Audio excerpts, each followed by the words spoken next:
বাঁদরে কি করে? বাঁদরামি। মাতালে কি করে? মাতলামি। মাতালে কি করে? মাতলামি। আর জানোয়ারে কি করে? জানোয়ারি। আজ 12টা থেকে শুরু হবে, জানোয়াররা জানোয়ারি করবে। জানোয়াররা নদীর ধারে কাটোয়া দিয়ে কত বক্স লাগিয়েছে, সব নিজে নিজে জায়গায় ঘেরেছে, রাত 12টাতে কুদুকুদি করবে। জানোয়াররা করবে জানোয়ারি। নৌকাতে পার হচ্ছি তো মনে হচ্ছে আজাবে পার হচ্ছি, দুদিক থেকে বক্সের এত চাপ। জি, জানোয়াররা জানোয়ারি করবে। সব ভালো লাগবে, সারা রাত লাফাবে, কিন্তু জালসাতে 2 ঘন্টা থাকতে ভালো লাগবে না। কারণ তাদেরকে এমন সাপে কেটেছে, তার নাম হলো দুনিয়া। আল্লাহ বলছেন, একটা চোর চুরি করে, একটা ছেলে চুরি করে, একটা ছেলে খুন করে, ওই ছেলেটা মার্ডার করে, ওই ছেলেটা মদ খায়। হঠাৎ একদিন বোম বাঁধছিল, বোম বাঁধতে বাঁধতে নিজের বোম নিজের হাতে ফুটে গেছে, হাতটা যেন চুরমার হয়ে গেছে। মা মাথায় মেরে মেরে কাঁদছে, ও বেটা সেলিম, তুই ভালো হলি না বাবা, তোর জন্য আমার কলিজা চলে গেল বাবা রে, তোর হাতটা ক্ষত বিক্ষত হয়ে গেছে। চাপ চাচা দৌড় করে অ্যাম্বুলেন্স করে নিয়ে চলে গেল তাকে কৃষ্ণনগর। ডাক্তারের চিকিৎসা শুরু হয়ে গেল, বহরমপুরের চিকিৎসা চলছে। চলতে চলতে 1 মাস 2 মাস 3 মাস পার হয়ে গেল, হসপিটালে বেডে পড়ে আছে। হাতটাকে সুন্দর করে করে করে করে করে করে করে করে সেলাই করে করে ওই রকম হাত বানিয়ে দিয়েছে। এ ডাক্তার বলে দিয়েছে, আপনাদের রুগীকে আগামী পরশু ছেড়ে দিব। মায়ের বুকটা ভরে গেল, ছেলে আমার সুস্থ হয়ে গেছে। মা দেখা করতে গেছে, দেখা করতে গিয়ে বলছে, বাবা সেলিম, তোর হাতটা দেখি। কাপড়ের ভিতর থেকে বের করে দেখছে অনেকগুলো সেলাই সুন্দর করে করে হাতের মতো বানিয়েছে।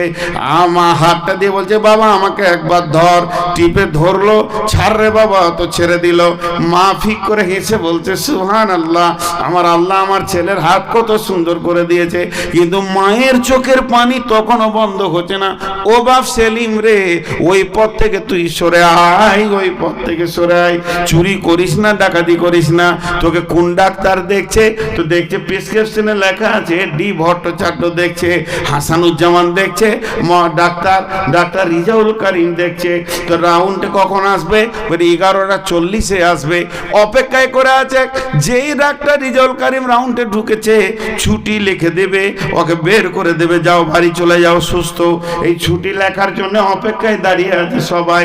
বুড়ি মাও দাঁড়িয়ে আছে, ডাক্তারকে দেখে জড়িয়ে ধরে নিয়েছে, যে বলছে, ও বাপ ডাক্তার, আমার ছেলের হাতটাকে তুমি কত ওষুধ, ট্যাবলেট আর ইঞ্জেকশন দিয়ে সেলাই দিয়ে ঠিক করেছো, তবে আর 2টা ইঞ্জেকশন লিখে দাও যেন চুরি না করে। আছে ট্যাবলেট দিবে, বেনামাজিকে 2খানা ট্যাবলেট দিয়ে দেবে, কাল থেকে 5 ওয়াক্ত নামাজ পড়বে। আছে ব্যবস্থা? নেই। কারণ এটা আত্মার রোগ, এটা দেহের রোগ নয়। একটা লোক চুরি করছে, তো পুলিশে নিয়ে যাওয়ার দেহতে মারছে, আর যে চুরি করাকে খুঁজিয়ে পেয়েছে না আত্মাটাকে, চিকিৎসা হবে কি করে? চুরি করছে একজন, মার খেয়েছে আর একজন, অবস্থা তো চলছে উল্টো। জি, তো এর নাম হলো আত্মা, আর এর নাম হলো দেহ। আত্মা তৈরি হয়েছে মাটি থেকে, আত্মা ধ্বংস হবে মাটিতে। আত্মার খাবার আছে মাটিতে, আত্মার ওষুধ আছে মাটিতে। আত্মা তো আস্তাগফিরুল্লাহ, দেহ তৈরি হয়েছে মাটি থেকে, দেহ ধ্বংস হবে মাটিতে। দেহের খাবার আছে মাটিতে, দেহের ওষুধ আছে মাটিতে। দেহ তৈরি হয়েছে মাটি থেকে, দেহ ধ্বংস হবে মাটিতে। দেহের খাবার আছে মাটিতে, দেহ আপনার কিনা ওষুধ আছে মাটিতে। আত্মা এসেছে আল্লাহর কাছ থেকে, আত্মা ফিরে যাবে আল্লাহর কাছে। আত্মার ওষুধ আছে আল্লাহর জিকিরে, আত্মার খাবার আছে আল্লাহর জিকিরে। আত্মা এসেছে আল্লাহর কাছ থেকে, আত্মা ফিরে যাবে আল্লাহর কাছে। আত্মার খাবার আছে আল্লাহর জিকিরে, আত্মার ওষুধ আছে আল্লাহর জিকিরে। এখানে 2 in 1 আছে। একটা ছেলের মাথায় 1 কুইন্টালের চাউলের বস্তা চাপিয়ে দেন, করিমপুর থেকে মাথায় করে নিয়ে এসে আপনার গ্রামে নামিয়ে দেবে, গোপালীপাড়া মসজিদে নামিয়ে দেবে। আর সে বলবে, মাওলানা আপনি যে দায়িত্বটা দিয়েছিলেন আমি পুরো করে নিলাম। আর চোখের সামনে 4 রাকাত ফরজ নামাজ হচ্ছে কিন্তু পড়তে পারলো না। ওকে জানতে হবে ওর দেহ সুস্থ আছে কিন্তু আত্মা রোগী হয়ে গেছে।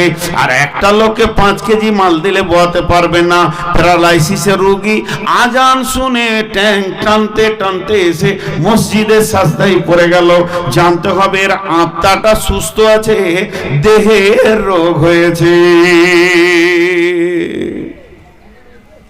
আজকে মানুষ আত্মার রোগে বেশি ভুগছে, দেহের রোগ কমে গেছে, আত্মার রোগে বেশি ভুগছে। আজকে মেয়েরা পর্দায় থাকছে না কেন? তাদের আত্মা রোগী হয়ে গেছে, দেহ সুস্থ আছে, আত্মা রোগী হয়ে গেছে। এই জন্য এদেরকে পর্দা ভালো লাগছে না, পর্দায় থাকতেও মন চাইছে না। জি, তাহলে দুনিয়াটা কত লম্বা, কত চওড়া। আল্লাহ বলছেন ফামা মাতাউল হায়াতিদ দুনিয়া ফিল আখিরাতি ইল্লা কালিল। কিয়ামতের ময়দানটা কত লম্বা চওড়া হবে। কানা মিকদারুহু 50 আলফ সানাতিন, 50,000 বছরে একটা দিন হবে। তো কিয়ামতের দিনটা 50,000 বছরে হবে। আর দুনিয়াটা আমরা কদিন পাচ্ছি? তাহলে ওই 50,000কে 24 দিয়ে ভাগ করেন, 2100 বছর প্লাস হবে। তার মানে তখন একটা ঘন্টা হবে। সেইটাকে যদি 60 দিয়ে ভাগ করেন তাহলে মিনিটে দাঁড়াবে। ওই 50,000 বছরকে প্রথমে আপনি 24 দিয়ে ভাগ করে আবার সেই ভাগফলকে 60 দিয়ে ভাগ করে দেবেন, তাহলে 34 বছর প্লাসে 2-3 সপ্তাহ দাঁড়াবে। তার মানে তবে একটা মিনিট হবে। তাহলে কিয়ামতের একটা মিনিট সমান পৃথিবীর 34 বছর। যদি কোনো মানুষ 70-80 বছর বাঁচে বা 100 বছর বাঁচে, তো কিয়ামতের তুলনায় মাত্র 2 থেকে 2.5 মিনিট দুনিয়াতে ছিল। জি, আমি জিজ্ঞেস করি অনেক জায়গায়, আপনাদের জানাজার নামাজ হয়? আপনাদের এলাকায় মানুষ মরলে জানাজার নামাজ হয়? তো জানাজার নামাজের আজান দেন? দেয় না। কোন ধরনের কথা? লোক জমা হবে কি করে? আজান দেয় না? দেয়। মসজিদে আজান হলো মাগরিবের, আর আপনি ইমাম সাহেবকে বলছেন একটু আসি। আজানের শেষে আর ইমাম সাহেবের আল্লাহ আকবরের সময় কত থাকে?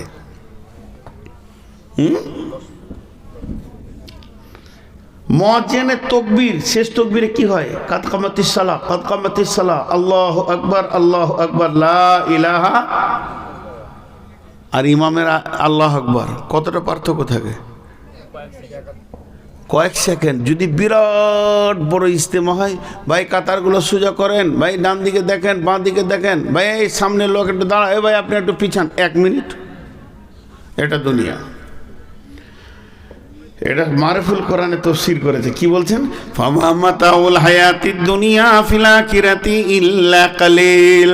ও পৃথিবীর বাসীরা, ও দুনিয়াওয়ালা, তোমরা কান করে শোনো। যেদিন তুমি পৃথিবীতে এসেছো তোমার কানে আজান পড়ে গেছে, তোমার কানে তাকবীর পড়ে গেছে, তার মানে তোমার জিন্দেগির আজানটা শেষ হয়ে গেছে। তোমার ইমামও রেডি হয়ে আছে, খালি তুমি মরে দেখো। ইমাম সাহেব এসে প্রথম তকবীর বেঁধে দিয়ে বলবে আল্লাহুম্মা গফির লি হাইয়িনা ওয়া মাইতিনা ওয়া শাহিদিনা।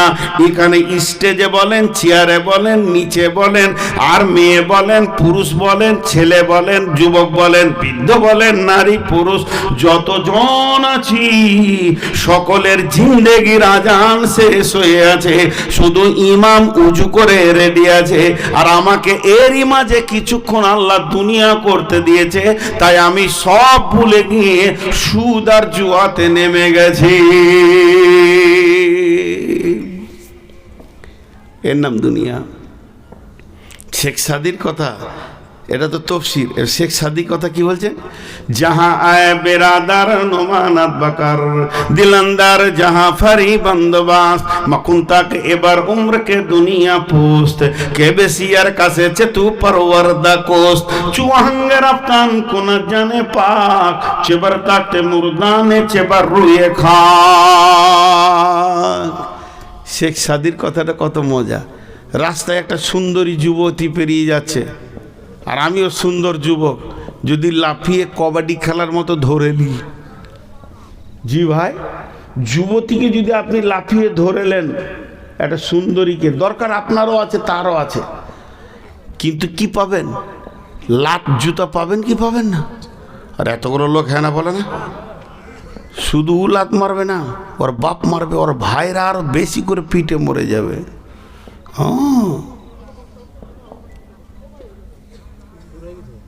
কি হয়েছে? ও জানোয়ার, হ্যাঁ জানোয়ার, ও জানোয়াররা শুরু করে দিয়ে, হ্যাঁ আমি তো খেয়ালই করি নাই, জানোয়ারদের উৎপাত শুরু হয়ে গেছে। তো এবার শুনেন, ওই ছেলেটা লাত খাবে কি খাবে না? লাভ দিতে হলে জি, হ্যাঁ, ওই যে আমার ভাই জানিলে তোমাকে দিবে রে জেলে, মাঝি তুমি দেশে যাও চলিয়া। আর বাকিটা বলবো না। জি, আমার কাঁখের কলসি জলে গিয়াছে ভাসি, মাঝি রে তোর ঢেউকা লাগিয়া। তো ভাই জানলে তোকে জুতাবে, মেয়েটা বলছে। তো এবার শেখ সাদি বলছে, তুই খ্যাপা বলি মেয়েটাকে লাভ মেরে ধরতে গেলি। যদি তুই চালাক হস, ওই মেয়েটার গার্জেন আছে, বাপ আছে, বাপ মরে গেছে, তো ভাই আছে, ওর যে গার্জেন আছে, চালাক হলে তাকেই লাভ মেরে বুকের ওপরে চেপেলে তোকে কেউ মারবে না, জুতাবে না, তার গালে চুমা দে, তার অন্তরটাকে তুই আপন করে লে। ওর বাপ যদি তোকে ভালো মনে করে লেয়, আর তুই যদি ওর বাপের হৃদয়টা কেড়ে নিতে পারিস, ওই মেয়েটি তোর কম্বলের তলে থাকবে। আর যারা মারতো তোকে, ওর ভাইয়েরা, ওদেরকে শালা বলে ডাকবি, সারা জীবন জান ভরে যাবে। অতএব চালাক হলে মেয়ের গায়ে হাত দেওয়ার আগে মেয়ের বাপকে ধরে লাও। শেখ সাদি বলছে, পৃথিবী যদি তোদেরকে ভালো লাগে রে, পৃথিবীকে ধরতে যাস না। জাহান্নামের মেরে, জাহান্নামের ফেরেশতারা মেরে তোকে লাথিয়ে লম্বা করে দেবে। যদি পৃথিবী ভালো লাগে তো আল্লাহকে জড়িয়ে ধর, পৃথিবীটা তোর পায়ের কোত্তা বানিয়ে দেবে, সেই সাথে ওই ফেরেশতারা জান্নাতে জামাইয়ের মতো পৌঁছে দেবে। পৃথিবীকে লাফ মেরে ধরতে যাস না। আজ পর্যন্ত কেউ ধরতে পারেনি। সূর্য ধরা সম্ভব, কিন্তু ছায়া ধরা সম্ভব নয়। তারপরেও কাছে আছে। সূর্য ধরা সম্ভব রকেট নিয়ে, কিন্তু ছায়া ধরা, কিন্তু আছে কে কাছে? ছায়া। বলছে পৃথিবী ছায়ার মতো, তুই এক লাফ মারবি, তো আর এক লাফ মারবে, পাগল হয়ে যাবে। একে আজ পর্যন্ত পৃথিবীর ইতিহাসে, আজকে একটা দাগ টেনে দে, মানে 1 জানুয়ারি ঢুকে গেল, তো 23 সাল যে চলে গেল 2 মিনিট আগে, তো এখান থেকে দাগ মেরে দিয়ে প্রথম থেকে আজ পর্যন্ত 23 সাল পর্যন্ত কেউ পৃথিবী কিনে শান্তি পায়নি, তুইও পাবি না। এটা শেখ সাদি বলল। চলেন আরেকজন কি বলছেন, চুয়াহাঙ্গে রাফতান কোনা জানে পাক, চেবার তাকতে মুরদানে চেবার রুয়ে খাক। মা আমার সকালবেলায় কেয়াসা বানিয়ে বসলো, খালি কুচলাইতে লেগেছে, খালি ময়লা তোলা হলো।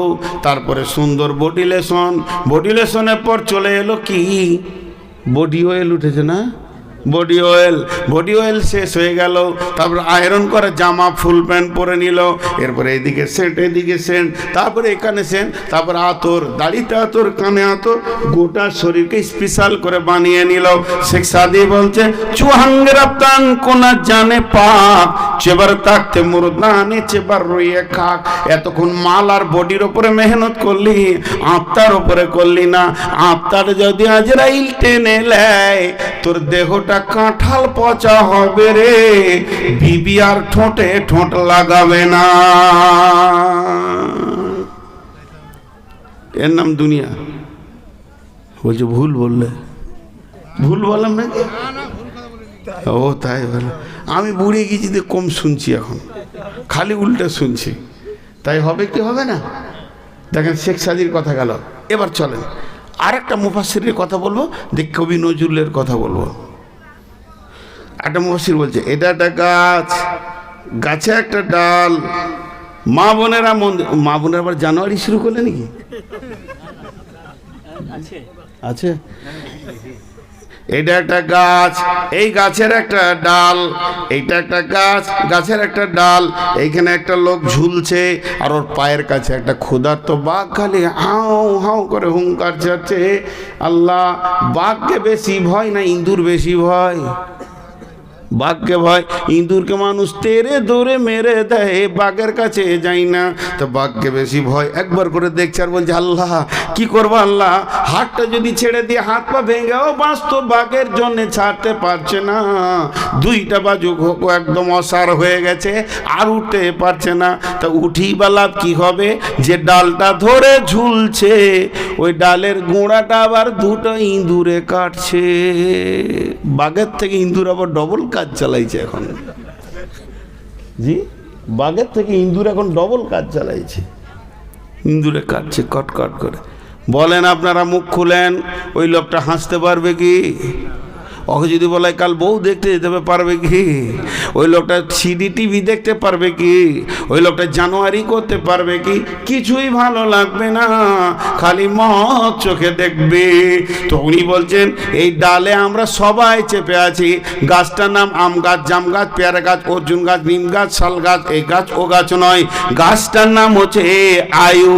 আয়ু নামে গাছে প্রত্যেকটি মানুষ আমরা চড়ে বসে আছি, নারী পুরুষ। ওই আয়ু নামে গাছের একটা ডালের নাম হচ্ছে বয়স, বয়সের ডাল ধরে আমরা ঝুলছি। আজরাইল প্রতিনিয়ত হুঙ্কার মারছে, আর আমার বয়সের ডালটা দুইটি ইঁদুরে কাটছে, একটা কালো ইঁদুর আর একটা সাদা ইঁদুর। সাদা ইঁদুর বলতে দিন, কালো ইঁদুর বলতে রাত। দিন রাত কটকট কটকট করে বয়স কেটে দিয়েছে। ও বন্ধু, তুমি কেমন করে আনন্দ করো, জুয়া খেলো, হাতে কি করে তাসের ঝালটা তোমার কাছে থাকে? তুমি জানো কি, তোমার নাকটা হচ্ছে তোমার করত, প্রতি সেকেন্ডে সে তোমার বয়স কাটতে রয়েছে। আল্লাহ তোমাকে হায়াত দিয়েছে, আর হায়াতের ডাল কাটার জন্যে একটা দুই মুখ করো তোমার চোখের সামনে লাগিয়ে দিয়েছে। নিঃশ্বাস নিলেও বয়স কাটছে, নিঃশ্বাস ফেললেও বয়স কাটছে। অতএব কেমন করে তুমি আনন্দ করো। আর আজি তুমি বিল হায়াতি দুনিয়া মিনাল আখিরা ফামা মাতাউল হায়াতি দুনিয়া ফিল আখিরাতি ইল্লা কালিল। আর কি বুঝাবো? জি, তুমি সবই তো মেয়েদের বলে, মেয়েরা বাদ নাকি? মেয়েরা মরবে না? অমর, অমর সবাই মরবে। এবার কবি নজরুল কি বলছে দেখেন। আপনাদের এই গ্রামের একটা ছেলে কুয়েতে থাকে, 20-25 বছরের পর এসেছে। টাকা ট্রাকে করে বইতে হবে, এত টাকা দিয়েছে আল্লাহকে। ট্রাকে কোটি কোটি টাকা আল্লাহ কোথা থেকে দিয়েছে। যখন ঘর বানাবে তো জায়গা পছন্দ হচ্ছে না, কলকাতা, দিল্লি, চেন্নাই ঘুরে বেড়াচ্ছে খালি প্লেনে প্লেনে, জায়গা পছন্দ হচ্ছে না। কে বলেছে চো কাটোয়াতে জায়গা দেখি, নদী পার হতে গিয়ে বৈশাখ মাসে নদীটা ছোট হয়ে গেছে, আর সাদা বালিটা দেখে বলছে এইটাই পছন্দ। জায়গাটা ঠিক করেছে পছন্দ, ইঞ্জিনিয়ারকে নিয়ে যে বলছে এইখানে মাপ, ঘর হবে, বাংলা হবে, গাড়ি ঘর হবে। ইঞ্জিনিয়ার বলছে ভাই এই জায়গাটা কেমন লাগছে না? বলছে তোর বাপের টাকা। এক কথায় ওকে চাবি মেরে দিল ওর মুখে। ওর প্রাইমারি স্কুল পার হয়ে স্কুলের মাস্টার পেরিয়ে যাচ্ছিল, কি সেলিম কখন এলে বাবা? বলে 1 মাস হলো স্যার আসা। এখানে কি করছো? বলে বাড়ি বানাবো। এই তো নদীর মাছ। স্যার যান, আপনার বাপের টাকা লাগে। যে যা বলে তাকে একটাই উত্তর দেয়, তোর বাবার টাকা। হ্যাঁ, ওর টাকার গরম আর সহ্য হয়েছে না। কবি নজরুল বলছে কার বুদ্ধি কেউ দিতে যাস না, যা কিছু করবো। একটা কবিতা শুনিয়ে দে ওকে। নদীর একল ভাঙে অকুল গড়ে, এই তো নদীর খেলা রে ভাই, এই তো বিধির খেলা। সকাল বেলায় আমি রে ভাই ফকির সন্ধ্যা বেলা। নদীর কুল ভাঙে অকুল গড়ে, এই তো নদীর খেলা রে ভাই, এই তো বিধির খেলা। সকাল বেলায় আমি রে ভাই ফকির সন্ধ্যা বেলা। মনরে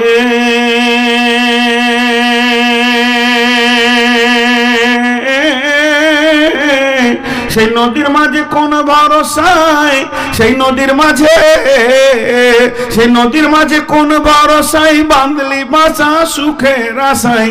যখন ধরলো ভাঙন পেলি না তুই পারে যাবার ভেলা। এই তো নদীর খেলা রে ভাই, এই তো বিধির খেলা। সকাল বেলায় আমি রে ভাই ফকির সন্ধ্যা বেলা। দেহ ভেঙে হয় যে মাটি,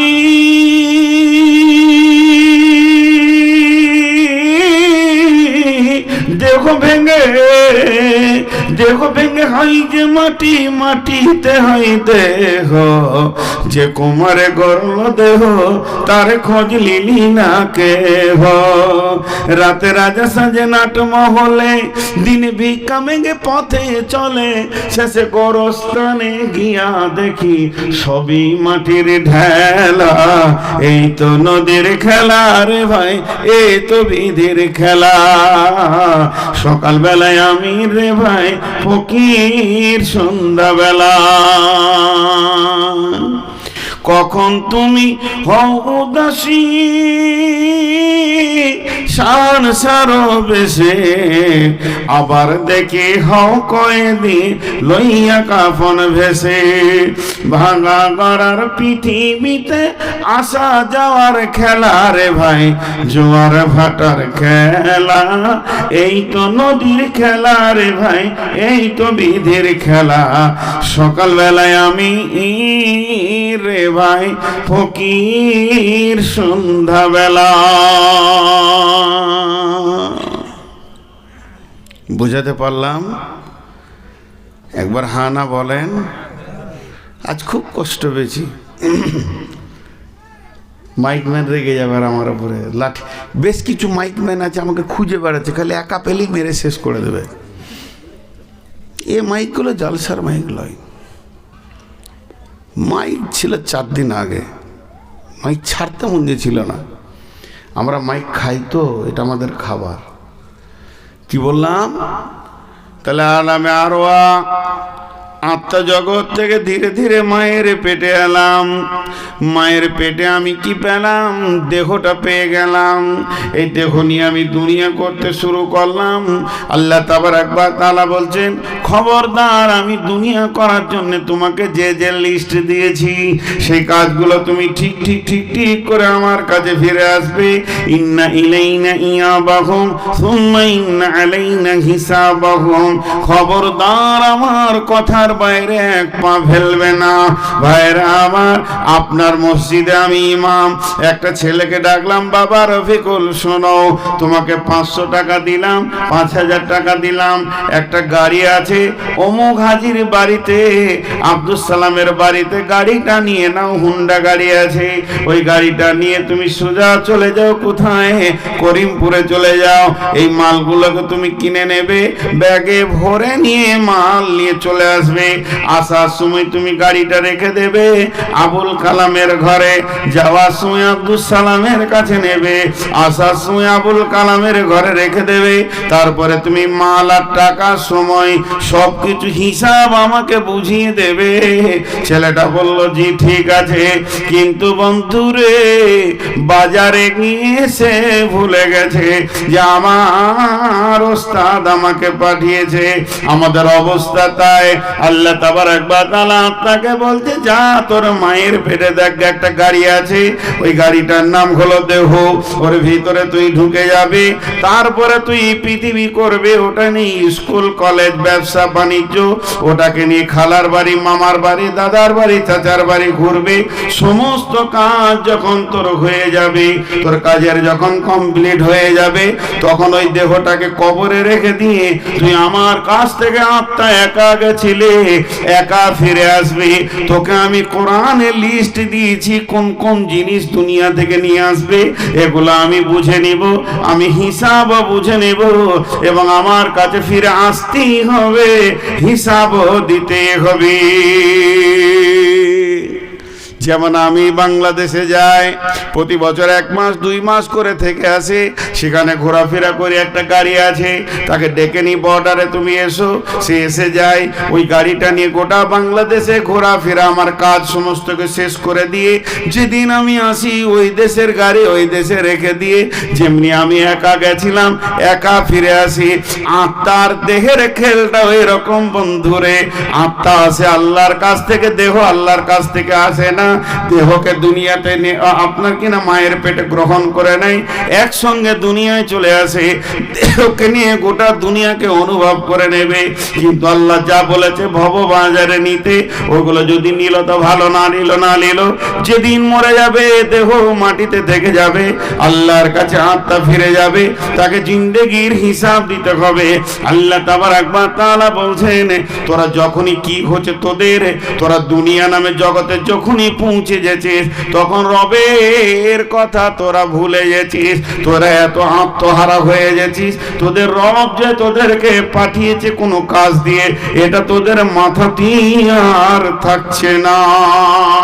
আল্লাহ তাবারক ওয়া তাআলা এর পরের আয়াতে বলছেন, ইল্লা তাগফিরু ইউআযিবকুম আযাবান আলীমা ওয়া ইস্তাবদিল কওমান গায়রাকুম ওয়া লা তাজুরুহু শাইআ ওয়াল্লাহু আলা কুল্লি শাইইন কাদির।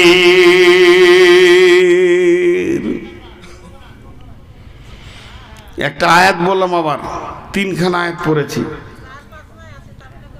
আর একটা আয়াত পড়লাম, একটা উদাহরণ দিব, গোটা আয়াতটা ঢুকে যাবে, বেশি আপনাদেরকে ভেজালে নিয়ে যাব না, 3 মিনিট আয়াতটা শেষ করে দিব। মেন ভেজাল ছিল এই দুনিয়ার বিষয়টা। আল্লাহ বলছে, বান্দা শোন, তোদেরকে যখন জালসায় ডাকা হয়, তোদেরকে যখন মসজিদে ডাকা হয়, মাদ্রাসায় ডাকা হয়, তোদেরকে যখন দিনের দিকে ডাকা হয়, দান খায়রাতে ডাকা হয়, মেয়েদেরকে পর্দায় ডাকা হয়, তখন তোর জমিনকে আঁকড়ে ধরে বসে যাস। তাহলে শুনেলে, এতই যদি জমিনের পৃথিবীর প্রেমে পড়ে যাস আর আখিরাতকে ভুলে যাস, ইল্লা তানফিরু ইউআযিবকুম আযাবান আলীমা, তোরা যদি আল্লাহর রাস্তায় না বের হস, আল্লাহর ডাকে যদি সারা না দিস, আল্লাহ যে যেমন করে চলতে বলেছে ওরকম যদি না চলিস, তাহলে শুনেলে ইউআযিবকুম আযাবান আলীমা, আল্লাহ তোদের উপরে কঠিন আযাব পাঠাবে। ওয়া ইস্তাবদিল কওমান গায়রাকুম ওয়া লা তাজুরুহু শাইআ, আল্লাহ অন্য কওমকে দিয়ে তোদের কাজ করে নেবে, এটা আল্লাহর কাছে কোনো ব্যাপার নয়। ওয়াল্লাহু আলা কুল্লি শাইইন কাদির, আল্লাহ হলেন সমস্ত জিনিসের উপরে ক্ষমতাবান। একটা উদাহরণ দিব খালি। হাজি সাহেব 2টো গরু কিনে নিয়ে এসছে, গরু চাষ করবে না, শুয়ে গেছে, ধরে জবাই করে জালসা দিন বিক্রি করে দিল। তা বলে কি চাষ বন্ধ হয়ে যাবে? না, অন্য গরু নিয়ে করবে, অন্য গরু নিয়ে করবে। আল্লাহ বলছে, তোদেরকে আমি দায়িত্ব দিয়েছিলাম, তৈরি কর, মসজিদ তৈরি কর, মাদ্রাসা তৈরি কর, কোরআনের প্রচার কর, তাবলীগ কর, গোরস্থান রেডি কর। এটা তো আসল জায়গা রে ভাই, ওটা তো আসল জায়গা। কিন্তু এগুলো তোরা যদি না করিস, তাহলে আযাবে আলিম তোদেরকে দেওয়া হবে। তোদের পরিবর্তে অন্য কম কি দিয়ে দিনের কাজ করে নেওয়া হবে, এটা আল্লাহর কাছে কোনো ব্যাপারই নেই, কিচ্ছুই নেই আল্লাহর কাছে, এটা ছোট্ট জিনিস। আল্লাহ এরপরে কি বলছেন, ইল্লা তানসুরুহু ফাকাদ নাসারাহুল্লাহু ইদ আখরাজাহুল্লাযীনা কাফারু সানিয়া ইসনাইনি ইদ হুমা ফিল গার ইদ ইয়াকুলু লিসাহিবিহি লা তাহজান ইন্নাল্লাহা মা'ানা ফাআনজালাল্লাহু সাকিনাতাহু আলাইহি ওয়া আইয়াদাহু বিজুনুদিন লাম তারাওহা ওয়া জা'আলা কালিমাতাল্লাযীনা কাফারু সুফলা ওয়া কালিমাতুল্লাহি হিয়াল উলিয়া ওয়াল্লাহু আজিজুন হাকীম। ভাইরা আমার, আছেন তো গোটা 10, এতেই যদি 6টা দাঁড়িয়ে যান, প্রথম থেকে ক্ষত দিলে বকছি, কিছু বলার নেই। কিন্তু আপনারা যে আমার কাছে কম দামি তা নন, তাহলে আমি বক্তব্য করতাম না। অনেক অনেক অনেক দামি। অতএব সবাই যদি চলেই যান তা আমি আর বসে থেকে কি করি? জি, এক এক করে যেতে শুরু করেছেন। আর জালসা কমিটি দেখেন এখানে উদ্দেশ্য লিখে দিয়েছে গোরস্থানের উন্নতি কল্পে। তো গোরস্থানের উন্নতি করার বুদ্ধি আর জানে না, পিস্তল লাগবে, প্রতিদিন মারো আর গোরস্থানে ভরো, উন্নতি তো হবেই। গোরস্থানের উন্নতি তো একটাই রাস্তা। এক বকিলের কাছে টাকা চাইতে গেছি, জানেন, বলছে বাপ কিছু চাঁদা দাও। বলে কি হবে? বলে গোরস্থান ঘেরবো। বকিলু 1 টাকা দিবে না, তো বলছে গোরস্থান ঘেরবো, টাকা দাও। তো উত্তরে বলছে গোরস্থান তো ঘেরাই আছে। বলে কি করে ঘেরা আছে? বলে যে বাইরে আছে সে যেতে চাইছে না, আর যে ভেতর আছে সে জীবনও আসবে না। দেখেন কত সুন্দর ঘেরা। বাইরে যতজন জীবিত আছে কেউ কবরে যেতে চাইছে না, আর যারা চলে গেছে কোনোদিন আসবে না। তুই জমি চাষ কর, তোর বাপ আর দখল নিবে না, আমি গ্যারেন্টি দিচ্ছি। কত সুন্দর কথা। দেন টাকার কথা বললে বাকি কটা উঠে যাবে। আমি ওই ভয়ে টাকার কথা বলছি না, শুধু টাকার পাশে গেছি তাতেই 4 আনা চলে গেল। আর কমিটি বলছে 1,25,000 কালেকশন করতে হবে। হাজি এখানে জমির দাম কত? যে গোরস্থানটা আপনাদের আছে ওখানকার জমির দাম কত? 10 লাখ টাকা বিঘা। অনেক দাম তাহলে আপনাদের। আমাদের গোরস্থান যেখানে আছে ওখানে 6 লাখ টাকাও লাগে। তো যাই হোক, বায়ান তো আমি ছাড়িনি, কিন্তু আপনারা যদি উঠতে শুরু করেন, আমি 3 জনকে নিয়ে তো থাকা যায় না। এক খেপা বলে আল্লাহ তুমি বান দাও, গোটা দুনিয়ার লোক সব মরে যাক, একজনা যেন না থাকে। তাল গাছের মাথায় মাথায় পানি দাও, আমি আর সর্দারে বিটি থাকলেই হবে। এদিকে হুঁশ ঠিক আছে। তো আমার অবস্থা তাই, সব চলে যাক আর তুমি আর আমি থাকলেই হবে, মাইক আর বক্তা থাকলেই হবে। মা বোনেরা আমার, আপনাদের কাছে যে ব্যবস্থা রয়েছে, যার কাছে যা আছে 10, 20, 50 দিয়ে দেন। আপনারা আমাকে 5টা মিনিট টাইম দেন, উঠিয়েন না। আমি আয়াতের তর্জমার দিকে আর গেলাম না। যদি কোনো আল্লাহর গোলাম আছেন 1-2 হাজার টাকা দেনেওয়ালা, তা আল্লাহর হস্তে একবার হাতটা বাড়ান। আর আমি ভাবলাম অনেক লোক, আমি 100-200 পিস বই দিয়ে চলে এসেছি, তো লোক তো নেই। আর আমার বইয়ের কথা আপনাদেরকে বলেও লাভ নেই। যদি 20টা টাকা আমার একটা বইয়ের দাম, যদি কেউ নেন তো নেবেন, না নেন না নেবেন। আল্লাহর রহমতে চলছে সভা, কালকে সভা আছে আমার, কোথা বলা, লক্ষ্মীপুর, ইনশাআল্লাহ। কেউ আছেন আল্লাহর বান্দা?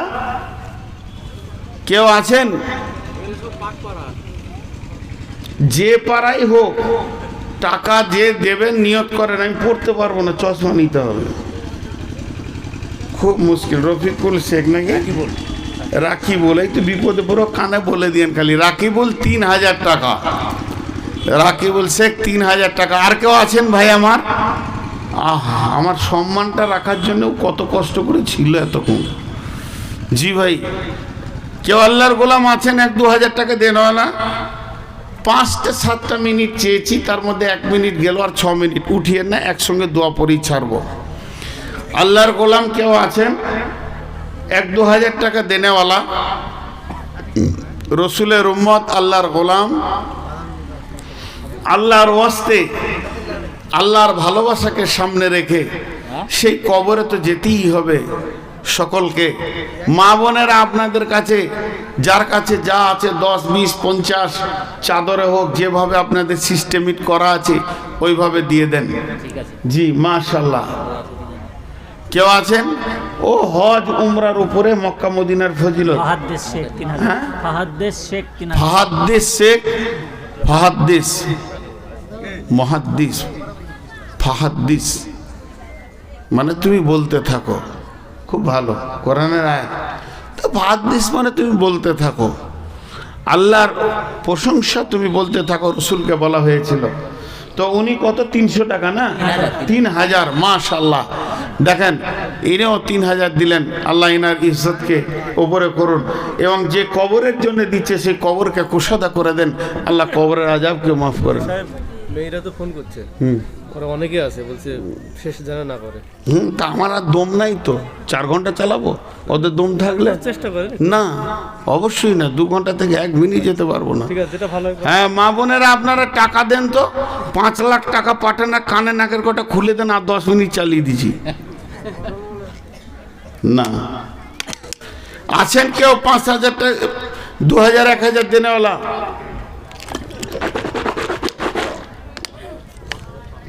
মা আমার, বোন আমার, আপনি আমার পেটে হয়েছেন, নাই আপনার পেটে আমি হয়েছি সোনামানি। চোখের সামনে লোক উঠে গেলে তখন আর বায়ানের তাসির থাকে না, কেটে যায়। আর আপনারা তো পর্দার মানুষ, আর আমি তো আর হাফেজ নজরুল লয়। চোখ বন্ধ যদি অন্ধ হতাম তো একজনাও না থাকলে চালিয়ে যেতাম সুর করে, অসুবিধা ছিল না। তবে এখন আমি ডায়াবেটিসের রোগী, তারপরও নিয়ত করেছি 2 ঘন্টার নিচে উঠবো না ইনশাআল্লাহ। তো পুরো তো 2 ঘন্টা হতে চলেছে, আর 2 ঘন্টা নিয়ে এখন তো 1.5 ঘন্টা বায়ান করি, তাও এখানে চালালাম। লোকগুলোকে জড়ো করলো, খুব ভালো লাগলো। যে কটাই লোক ছিল পালাইনি, আলহামদুলিল্লাহ। যাদেরকে ডেকেছি সবাই এসেছে, এইভাবে আসে না। আমি ওই জন্যে বলেছি যে নদিয়াকে খুব ভালো লাগে, এদেরকে ডাকলে কাছে আসে, বসে, শোনে। লোকগুলা উঠা বসা চলাফেরা করেনি, এরা দেখলো যে প্রায় শেষের দিকে, তাই উঠতে শুরু করেছে। মাটির কবর গৃহে শোয়ায়ে দিলাম যারে।